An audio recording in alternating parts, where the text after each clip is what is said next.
অন্যদিকে অবিরাম ভারী বর্ষণে বৃহস্পতিবার জলমগ্ন হয়ে পড়ল বালুরঘাট শহরের বিস্তীর্ণ এলাকা। সকাল থেকে মুষলধারে বৃষ্টির জেরে শহরের একাধিক রাস্তা, পাড়া ও ওয়ার্ড কার্যত জলতলে হয়ে যায়। বহু বাড়িতে জল ঢুকে পড়ায় দুর্ভোগে পড়েন সাধারণ মানুষ। নিচু এলাকার বাসিন্দাদের কেউ কেউ ঘর ছেড়ে নিরাপদ জায়গায় আশ্রয় নিতে বাধ্য হন। বিশেষ করে 2 নম্বর ও 3 নম্বর ওয়ার্ডে পরিস্থিতি সবচেয়ে ভয়াবহ আকার নেয়। মিলন সংঘ এলাকায় বেশ কয়েকটি বাড়ির ভেতরে হাঁটু সমান জল ঢুকে যাওয়ায় আতঙ্ক ছড়ায় স্থানীয়দের মধ্যে। অন্যদিকে প্রবল বৃষ্টি ও ঝোড়ো হাওয়ার দাপটে শহরের স্টেডিয়াম সংলগ্ন এলাকায় একটি বড় প্রাচীর ভেঙে পড়ে। সেই প্রাচীরের ধাক্কায় পাশের একটি দোকান ক্ষতিগ্রস্ত হয়। ঘটনায় অল্পের জন্য বড়সড় দুর্ঘটনা এড়ানো গিয়েছে বলে জানান দোকান মালিক গৌর তপাদার। শহরের বিভিন্ন এলাকায় গাছ উপড়ে পড়ায় যান চলাচলও ব্যাহত হয়।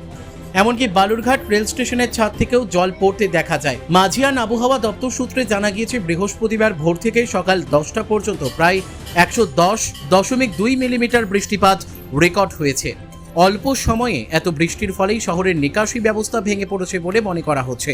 এদিকে পরিস্থিতি খতিয়ে দেখতে শহরের বিভিন্ন জলমগ্ন এলাকা পরিদর্শনে যান বালুরঘাটের বিধায়ক বিদ্যুৎ কুমার রায়। তিনি পুরসভার চেয়ারম্যানের সঙ্গে কথা বলে দ্রুত জল নামানোর ব্যবস্থা করার নির্দেশ দেন।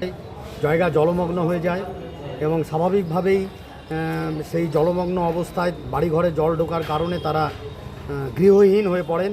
তারা তাদের মালপত্র নিয়ে আশ্রয় নেয় অন্যের বাড়িতে, যেগুলো উঁচু জায়গা সেই জায়গায়।